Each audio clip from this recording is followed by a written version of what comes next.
남편이 출근한 날 오후. 서연주는 남편의 서랍을 열었습니다.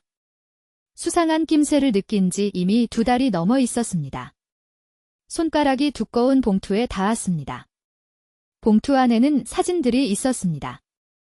남편과 한 여자가 해변에서, 카페에서, 호텔 복도에서 함께 찍은 사진들이었습니다.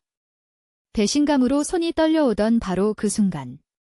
마지막 사진에서 서연주는 그 여자의 얼굴을 정면으로 보았습니다.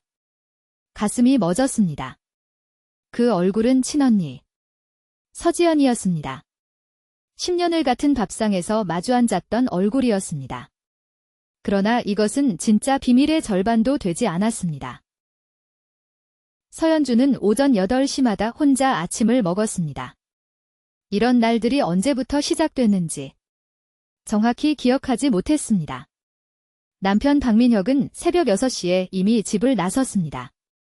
출장이 잦아졌습니다. 회식이 늘었습니다. 주말에는 골프가 생겼습니다. 연주는 식탁에 앉아 찻잔만 바라보았습니다. 찻잔 안에 차는 식어 있었습니다. 여러분의 구독과 좋아요가 이런 진솔한 이야기들을 계속 전하는 힘이 됩니다. 처음에는 그러려니 했습니다.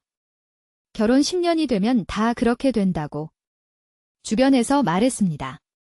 그런데 2달 전부터 뭔가 달라졌습니다. 남편이 핸드폰을 들고 화장실을 갔습니다. 밤에 혼자 거실에 나가 낮은 목소리로 통화를 했습니다. 연주가 곁에 다가가면 통화를 끊었습니다.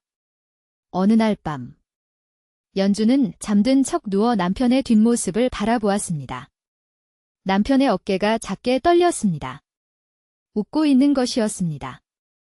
침대 속에서, 아내 곁에서 남편은 핸드폰을 보며 웃고 있었습니다. 그날 밤 연주는 잠들지 못했습니다. 새벽 3시에 부엌으로 나와 찻잔에 물을 끓였습니다. 뜨거운 물이 잔에 차오르는 것을 바라보다가 연주는 조용히 결심했습니다. 알아내겠다고. 직접 눈으로 보겠다고. 탐정을 쓸 형편은 되지 않았습니다. 남편이 아파트 관리비 카드도 혼자 쥐고 있었으니까요. 연주는 결혼 전 모아두었던 적금 통장을 꺼냈습니다. 500만 원이 남아 있었습니다. 그것으로 시작하기로 했습니다. 다음 날 아침. 연주는 남편이 나간 뒤 서랍을 뒤지기 시작했습니다. 남편의 명함 케이스, 지갑 속 영수증, 자동차 시트 및 처음엔 아무것도 나오지 않았습니다. 남편은 꼼꼼한 사람이었습니다. 그래서 연주는 더 조심스러워졌습니다. 핸드폰 비밀번호가 바뀌어 있었습니다. 결혼기념일로 맞춰져 있던 비밀번호가 어느 날 갑자기 달라졌습니다. 연주는 그 사실을 남편 앞에서는 모른 척했습니다. 속이 끓었지만 아직 들키면 안 된다는 걸 알았습니다. 찻잔을 다시 들었습니다. 이미 완전히 식어 있었습니다. 연주는 차가운 찻잔을 두 손으로 감싸쥔 채 창밖을 바라보았습니다. 봄이었습니다. 벚꽃이 피어 있었습니다. 그러나 연주의 마음속에는 겨울이 박혀 있었습니다. 남편이 출근한 목요일 오후였습니다. 연주는 서재 책상 서랍을 열었습니다. 서류들이 잔뜩 쌓여 있었습니다. 사업계약서, 견적서, 은행 명세서. 연주는 한 장 한 장 넘겼습니다. 손끝이 차가웠습니다. 그러다 서랍 맨 아래에서 두꺼운 갈색 봉투를 발견했습니다. 봉투 겉면에는 아무것도 적혀 있지 않았습니다. 연주는 봉투를 들었습니다. 묵직했습니다. 손가락으로 봉투 입구를 열었습니다. 안에서 사진들이 쏟아졌습니다. 처음 몇 장은 평범해 보였습니다. 해변 풍경, 리조트 수영장, 식당 테이블. 그런데 사진 속에는 두 사람이 있었습니다. 남편 박민혁과 한 여자였습니다. 두 사람은 서로의 어깨에 손을 얹고 있었습니다. 웃고 있었습니다. 밝고 자연스럽게. 오랜 연인처럼. 연주의 가슴이 쿵 내려앉았습니다. 손이 떨리기 시작했습니다. 하지만 아직 여자의 얼굴을 보지 못했습니다. 사진 속 여자는 대부분 옆모습이거나 뒷모습이었습니다. 연주는 사진들을 하나씩 넘겼습니다. 그리고 마지막 사진에서 멈췄습니다. 두 사람이 카메라를 향해 정면으로 서 있는 사진이었습니다. 환하게 웃는 남편의 옆에 여자가 서 있었습니다. 연주는 그 얼굴을 보았습니다. 1초, 2초. 이해가 되지 않았습니다. 사진 속 여자는 서지연이었습니다. 연주의 친언니였습니다. 11살 터울의 언니. 연주가 가장 믿고 의지했던 언니였습니다. 언니가 박민혁을 연주에게 소개시켜준 사람이었습니다. 연주는 그 자리에 주저앉았습니다. 무릎이 꺾였습니다. 사진들이 손에서 떨어져 바닥에 흩어졌습니다. 아무것도 들리지 않았습니다. 창밖에서 아이들이 떠드는 소리가 희미하게 들렸다가 멀어졌습니다. 연주는 바닥에 앉아 흩어진 사진들을 바라보았습니다. 그때 그 봉투 안에 사진만 있는 게 아니라는 것을 깨달았습니다. 봉투 바닥에 접힌 종이가 하나 더 있었습니다. 10년 전 가을로 거슬러 올라가야 했습니다. 연주가 박민혁을 처음 만난 것은 32살이었습니다. 직장을 잃고 취업 준비를 하던 시절이었습니다. 아버지가 돌아가신 지 1년이 채 안 됐을 때였습니다. 어머니는 건강이 좋지 않았고 아버지가 남긴 빌라 한 채와 얼마 안 되는 예금이 전부였습니다. 연주는 막막했습니다. 그때 언니 서지연이 전화를 했습니다. 내 친구 사무실에서 일해볼 생각 없어? 능력 있는 사람이고 내가 딱 맞을 것 같아. 연주는 고마웠습니다. 언니는 항상 그랬습니다. 필요할 때 손을 내밀어주는 사람이었습니다. 그 친구가 박민혁이었습니다. 작은 무역회사를 운영하는 38살의 남자였습니다. 첫 만남에서 남자는 반듯하고 성실해 보였습니다. 언니가 소개해준 사람이라 연주는 처음부터 경계를 풀었습니다. 사무실에서 일을 시작하고 석 달 만에 남자가 고백을 했습니다. 당신이 마음에 들었어요. 진지하게 만나고 싶어요. 연주는 망설였습니다. 직장 상사와의 연애는 부담스러웠습니다. 그때 언니가 다시 나섰습니다. 민혁이 정말 좋은 사람이야. 나 오래 알아왔는데 믿어도 돼. 언니의 말에 연주는 마음을 열었습니다. 1년 반을 사귀고 결혼을 했습니다. 결혼식 날 언니는 눈물을 흘렸습니다. 기뻐서 우는 거라고 생각했습니다. 지금 돌아보니 그 눈물이 무슨 의미였는지 알 것 같았습니다. 연주는 아파트 바닥에 앉아 그 10년을 다시 생각했습니다. 처음부터 계획이었던 것일까?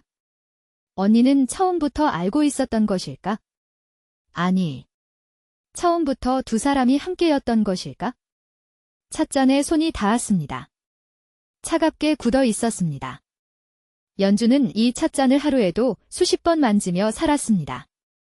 그 안에 담긴 것이 차가 아니라 독이었다는 것을 오늘에야 알았습니다. 봉투 바닥에 있던 종이를 펼쳤습니다. A사 용지 2장이었습니다. 손이 떨려서 종이가 흔들렸습니다. 글자들이 흐릿하게 보였습니다. 연주는 눈을 비벼 다시 읽었습니다. 서류의 제목은 부동산 위임장이었습니다. 어머니 이름으로 된 위임장이었습니다. 서명란에는 어머니의 도장이 찍혀 있었습니다. 내용을 읽었습니다. 은평구 소재 빌라의 처분 및 매각에 관한 모든 권한을 박민혁에게 위임한다고 적혀 있었습니다. 연주의 몸이 얼어붙었습니다. 그 빌라는 아버지가 남긴 유일한 재산이었습니다. 연주 이름으로 등기가 돼 있는 집이었습니다. 아니, 잠깐. 연주는 다시 읽었습니다. 등기 명의인 란에 연주의 이름이 없었습니다. 어머니 이름이었습니다. 언제 바뀐 것인지 몰랐습니다. 연주는 결혼 이후 집 서류를 한 번도 확인해 본 적이 없었습니다. 남편이 다 알아서 한다고 했으니까요. 믿었습니다. 다음 장을 넘겼습니다. 부동산 매매 계약서였습니다. 날짜는 석 달 전이었습니다. 매수인 이름에는 낯선 법인명이 적혀 있었습니다. 그리고 그 법인의 대표이사 이름 옆에 작게 표시된 이름 하나가 보였습니다. 서지연이었습니다. 연주는 종이를 내려놓았습니다. 아니, 내려놓은 게 아니었습니다. 손에서 힘이 빠지며 종이가 떨어졌습니다. 남편과 언니가 함께 어머니를 설득해 빌라를 팔게 만들었습니다. 그 돈이 언니의 법인으로 들어가도록 계획했습니다. 연주는 10년 동안 이 집에서 살았습니다. 아버지의 흔적이 남아있는 집이었습니다. 복도 벽지, 현관 타일, 부엌 창문. 그 모든 것이 팔려나가도록 두 사람이 함께 계획한 것이었습니다. 하지만 진짜 충격은 그 다음이었습니다. 서류 뒤에 붙어있는 메모지 한 장이 있었습니다. 남편의 글씨였습니다. 메모에는 이렇게 적혀 있었습니다. 어머니 노인 전문 요양원 입소 일정 다음 달 1일. 연주는 어머니 집으로 달려갔습니다. 버스도 타지 않고 걸어서 갔습니다. 15분을 걸으면서 한 번도 멈추지 않았습니다. 숨이 가빴습니다. 어머니는 집에 있었습니다. 문을 열어주는 어머니의 얼굴을 보는 순간 연주는 어머니가 알고 있다는 것을 느꼈습니다. 어머니의 눈이 흔들렸습니다. 연주와 눈을 마주치지 못했습니다. 들어와라. 어머니는 낮은 목소리로 말하며 몸을 돌렸습니다. 부엌으로 들어가 찻잔 2개를 꺼내 물을 끓이기 시작했습니다. 연주는 식탁에 앉아 봉투를 탁자 위에 내려놓았습니다. 어머니가 찻잔을 들고 돌아왔습니다. 봉투를 보는 순간 어머니의 손이 멈췄습니다. 어머니, 이게 무슨 서류예요? 연주의 목소리는 생각보다 차분했습니다. 어머니는 찻잔을 조심스럽게 내려놓았습니다. 오래 침묵했습니다. 지연이가 좋은 곳이라고 했다. 좋은 곳이요? 요양원 말이야. 지연이가 엄마 건강 걱정해서. 거기 좋은 데래? 연주는 어머니를 바라보았습니다. 엄마가 서명했어요? 집 파는 거 알고 서명했어요? 어머니는 대답하지 않았습니다. 지연이가 내 남편이 다 잘 처리해준다고. 돈도 잘 굴려준다고. 돈이 어디 있어요? 그 돈이 언니 회사로 들어가게 돼 있어요. 어머니의 눈에서 눈물이 흘렀습니다. 그건 몰랐다. 엄마는 그건 정말 몰랐어. 연주는 찻잔을 바라보았습니다. 어머니가 끓인 차에서 김이 올라왔습니다. 뜨거웠습니다. 연주는 그 김이 천천히 흩어지는 것을 보았습니다. 어머니는 딸에게 속았습니다. 그리고 이제 어머니는 딸의 남편에게도 속았습니다. 그런데 연주는 화가 나지 않았습니다. 슬프지도 않았습니다. 그저 차갑고 단단해지는 무언가가 가슴속에서 자리를 잡았습니다. 어머니, 제가 다 돌려놓을게요. 연주는 찻잔을 들었습니다. 처음으로 뜨겁게 마셨습니다.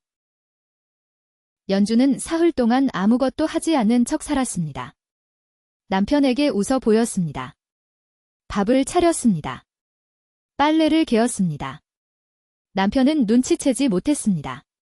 아니, 안중에도 없었을 것입니다. 연주는 그 사흘 동안 남편의 핸드폰 충전기를 몰래 빼두었습니다. 밤새 배터리가 닳도록. 그리고 남편이 급하게 충전기를 찾는 사이 연주는 남편의 핸드폰을 집어들었습니다. 비밀번호가 바뀌어 있었지만 연주는 충전 중일 때 긴급 전화 버튼을 누르면 알림창이 뜬다는 것을 알고 있었습니다. 알림에는 서지연에게서 온 메시지 미리 보기가 있었습니다. 다음 달 초까지 마무리해야 해. 어머니 요양원 입소 날짜 잡아둬. 그것으로 충분했습니다. 다음 날 연주는 언니에게 전화를 했습니다. 오래간만에 점심이나 같이 하자고 했습니다.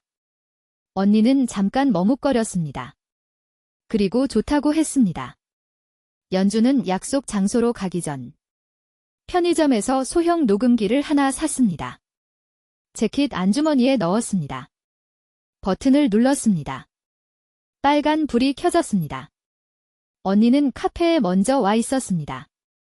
환하게 웃으며 손을 흔들었습니다.